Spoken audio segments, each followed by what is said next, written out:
Oke, selamat pagi semuanya. Selamat pagi. Sebelum kita mulai pembelajaran hari ini, coba bisa dipersiapkan dulu alat-alat beserta alat-alat seperti laptop, alat tulis atau apapun itu yang kita butuhkan untuk melanjutkan kali ini. Monggo. Sudah selesai semuanya? Ya, siap. Sudah siap. Kok kayaknya jawabannya pada lemes ya? Coba kita biar lebih semangat lagi. Kalau saya bilang semangat pagi, nanti enggak gini. Kalau saya bilang morning everybody, nanti jawabnya we are ready, gitu ya? Oke. Morning everybody, We are ready. Terima kasih. Tak bisa bahasanya. Oke. Untuk membuka pertemuan kali ini, mari kita mulai dengan membaca doa terlebih dahulu. Silakan membaca doa menurut agama dan kepercayaan masing-masing. Berdoa mulai.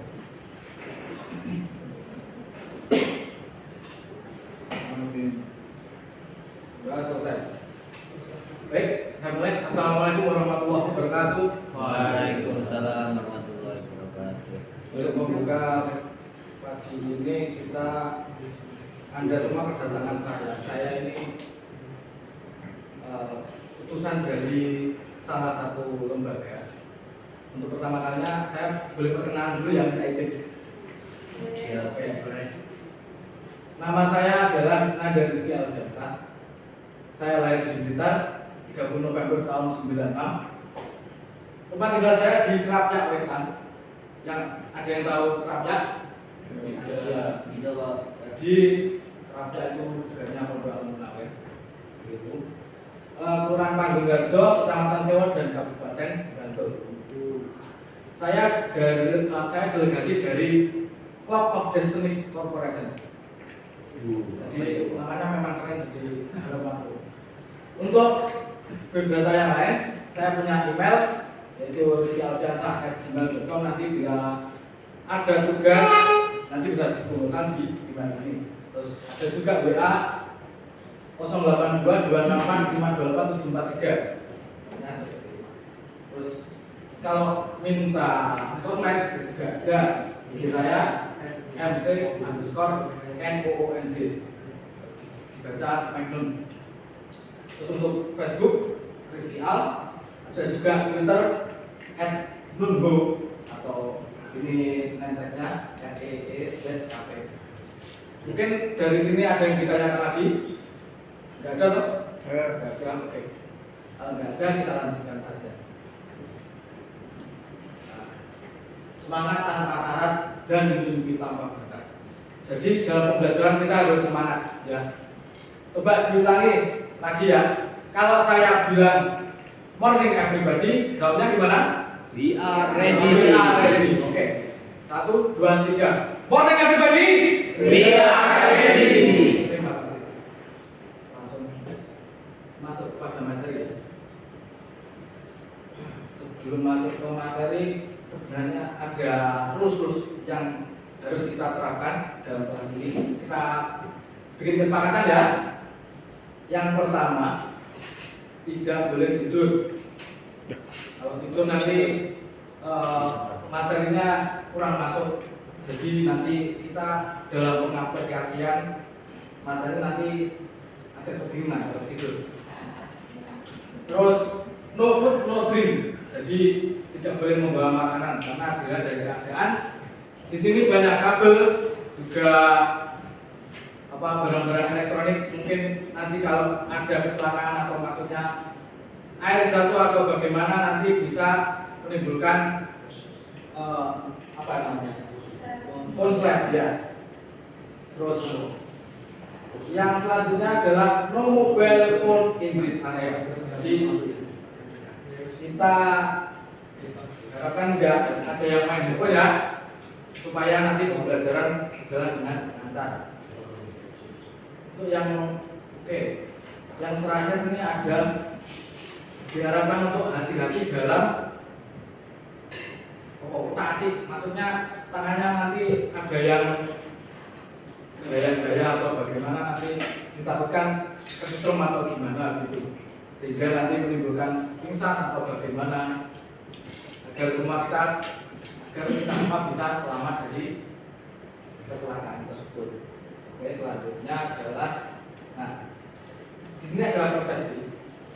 Menurut teman-teman semua, di pikiran kalian apa tergambar apa tentang gambar-gambar ini? Ya, silakan. Alat-alat multimedia. Alat-alat multimedia. Dengan Mas siapa? Rizal. Mas Rizal. Oke, terima kasih. Ada yang lain? Perangkat komputer. Perangkat komputer ya. Ada yang lain lagi?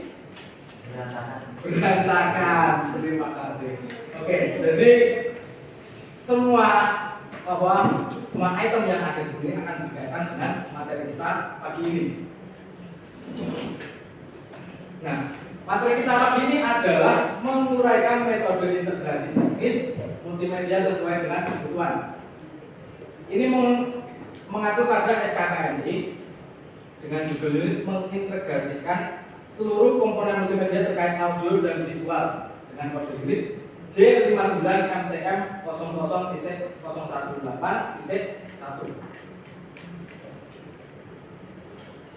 Nah, judul mikrotitik kali ini adalah metode integrasi teknis multimedia dengan kriteria unjuk kerja 1.1 metodologi integrasi teknis multimedia sesuai dengan kebutuhan. Kemudian elemen kompetensinya adalah mengidentifikasi metode integrasi komponen multimedia. Lalu dengan unit kompetensi kodenya adalah J59MTM 00.018.1. Mengintegrasikan seluruh komponen multimedia terkait audio dan visual sudah kita katakan tadi ya. Terus program pelatihannya adalah menguraikan metode integrasi teknis multimedia sesuai dengan kebutuhan. Nah, kenapa sih kita kok harus mempelajari ini? Tentu ada tujuan dan manfaatnya.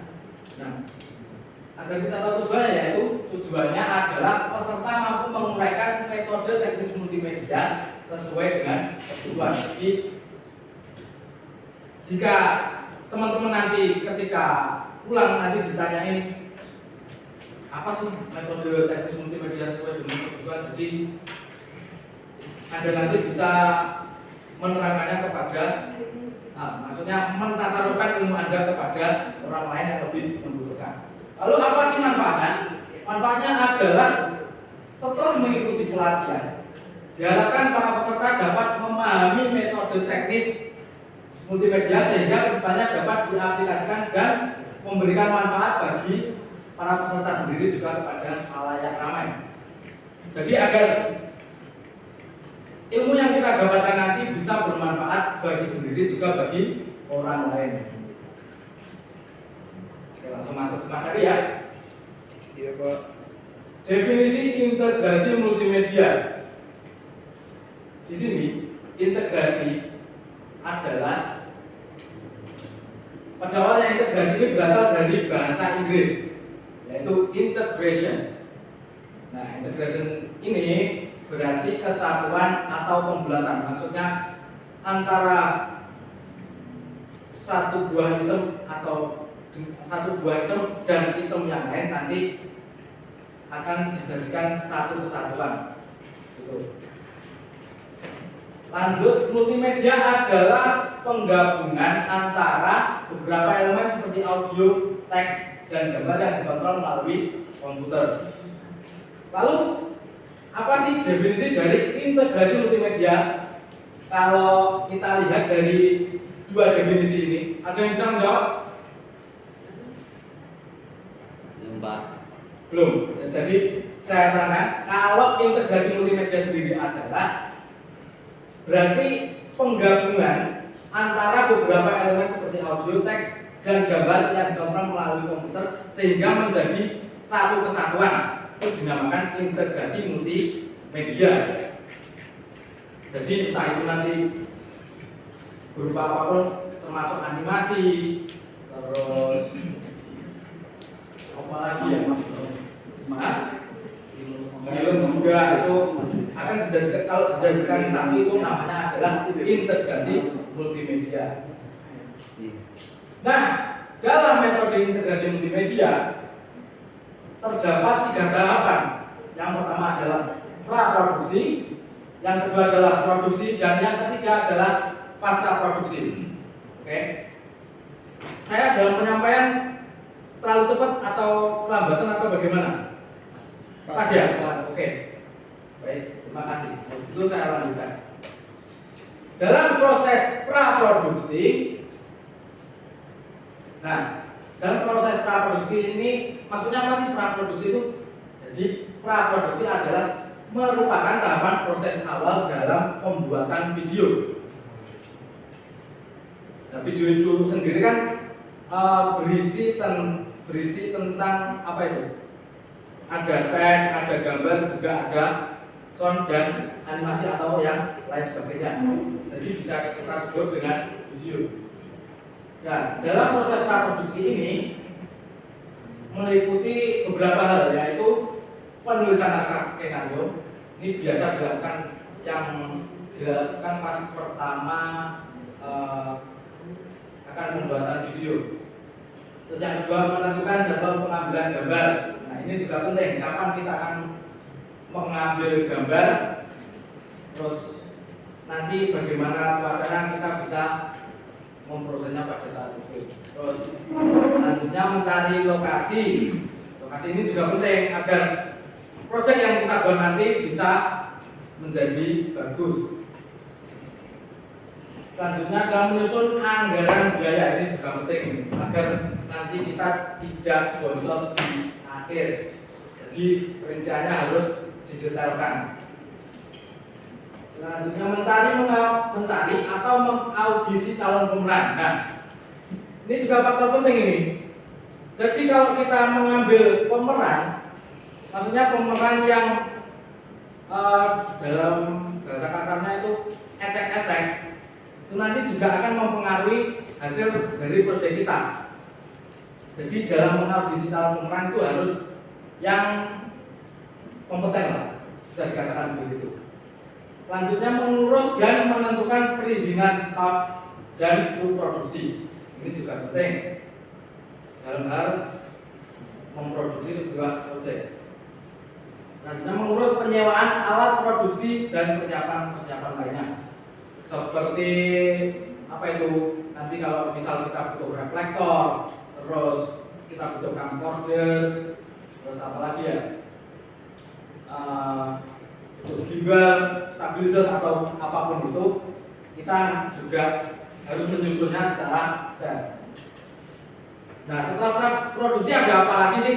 Setelah produksi ada proses produksi, yaitu merupakan proses eksekusi di lapangan dari konsep yang sudah dipersiapkan sebelumnya.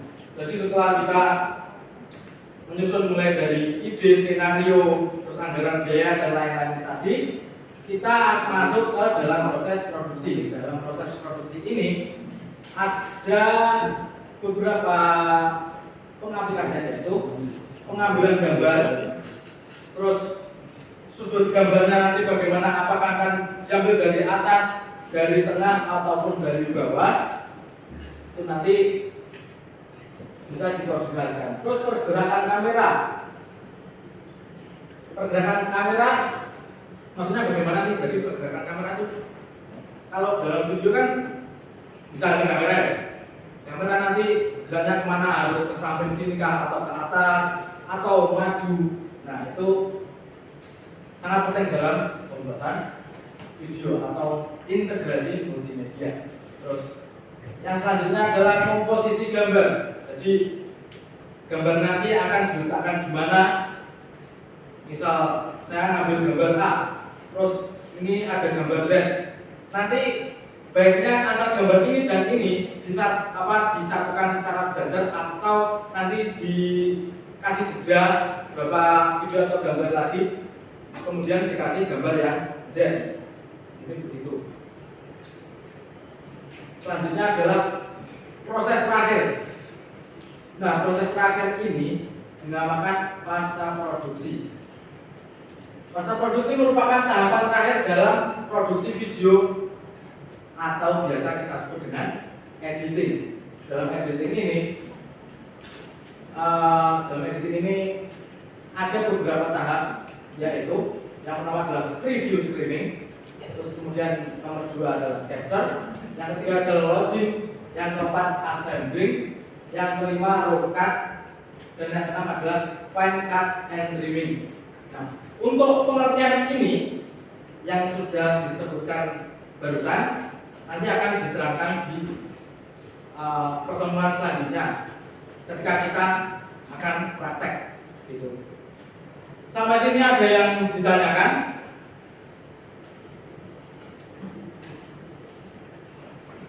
Sebelum kita masuk ke kesimpulan, ada yang ditanyakan? Ya, monggo dengan Bapak siapa? Aziz, Pak. Oh, Pak Aziz ya, silakan. Yang saya tanyakan apa nama lain dari sudut pengambilan gambar? Oh iya, nama lain dari sudut pengambilan gambar, ada yang tahu? Ya, silakan dengan Mas siapa? Mas Ilham. Oke, monggo silakan Mas Ilham. Angel. Ya. Oke. Ada lagi yang ingin menjawab? Enggak ada. Oh, silakan dengan Mas siapa? Panji. Mas Panji. Oke. Apa jawabannya Mas Panji? Sudut pandang. Sudut pandang. Terima kasih. Tepuk tangan untuk semuanya. Jadi jawaban semua itu juga benar. Cuman dalam materi kita kali ini, hal tentang pengambilan sudut gambar itu biasa dinamakan dengan angle, bukan angel ya, ataupun angle bukan, tapi angle. Apa ejaannya? ANGLE. Jadi begitu dalam bahasa Inggris. Angle. Oke, ada pertanyaan lagi? Ya, monggo dengan Bapak siapa? Dengan Bapak Tony. Bapak Tony, baik. Mungkin bisa diberikan contoh untuk pengambilan gambar itu apa? Contoh pengambilan gambar. Nah, jadi saya spill sedikit ya. Sebenarnya ini agak banyak, cuma saya spill sedikit nggak apa-apa ya. Jadi dalam pengambilan gambar itu ada namanya dolly. Nah, dolly itu apa? Kita kalau mengambil gambar itu atau video, kita dengan arah maju begini ataupun dengan arah mundur, itu namanya adalah dolly. Kalau kita ngambilnya dari bawah ke atas ataupun atas ke bawah, ini namanya adalah tilt. TILT. Mungkin begitu. Bagaimana? Oke, terima kasih. Kalau begitu kita masuk ke kesimpulan. Kesimpulannya dari materi yang kita bahas tadi adalah integrasi multimedia adalah penggabungan antara beberapa elemen seperti audio, teks, dan gambar yang dikontrol melalui komputer sehingga menjadi satu kesatuan. Jadi intinya adalah ini, satu kesatuan, menjadi satu kesatuan. Dan dalam produksi ada 3 tahapan, yaitu tahap praproduksi, tahap produksi, dan juga tahap pasca produksi. Oke, kalau tadi teman-teman sudah tanya kepada saya, izinkan saya untuk tanya kembali kepada panjenengan semua agar kita bisa memantau bagaimana perkembangan materi kita kali ini. Nah, coba saya tanya ya, apa tadi namanya pengambilan sudut gambar? Ada yang bisa menjawab? Oke, silakan dengan Mas siapa? Dan Juliet Pak. Oh, siap. Mas Juliet, monggo silakan menjawab. Angle. Oke, ada yang mau menambahkan lagi? Ya, saya benar. Oke. Ya, tepuk tangan untuk Mas Juliet.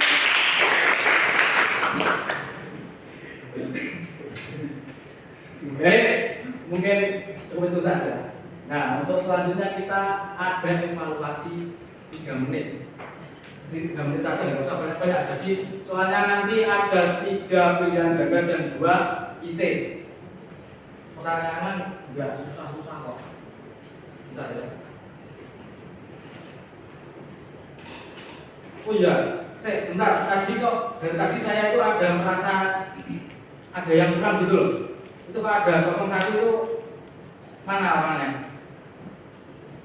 Sakit Pak, Rahmat. Siapa namanya? Ahmad. Oke. Sunat dia. Semoga cepat sembuh ya. Iya, Pak. Jadi ini ada Amin. evaluasi. 3 menit saja, jangan banyak-banyak. Soalnya juga 5 pertemuan. Monggo Mbak dibagi ya, Mas. Boleh minta tolong.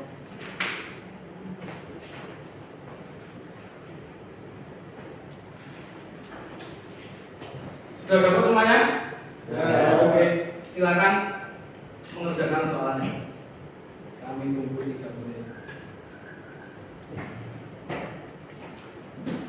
Ada yang susah? Susah semua.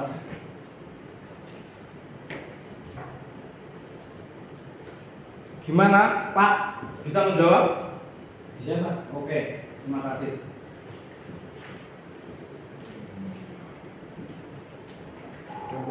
Baik, sepertinya waktunya sudah habis, bisa dikumpulkan ke depan ya. Iya Pak, sudah. Ini sudah Mbak ini. Oke, terima kasih. Sudah. Kita cek sebentar ya.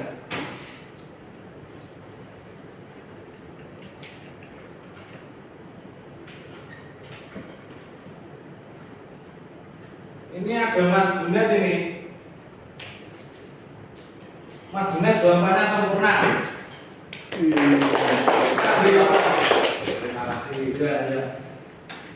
Mungkin untuk yang lain sebenarnya sudah bagus. Cuma ada sedikit kekurangan saja. Mungkin lain kali kita bisa membenahi ya. Oh ya, silakan. Oke, untuk evaluasi sudah. Selanjutnya ada beberapa tugas untuk kalian, yaitu tolong dicatat ya.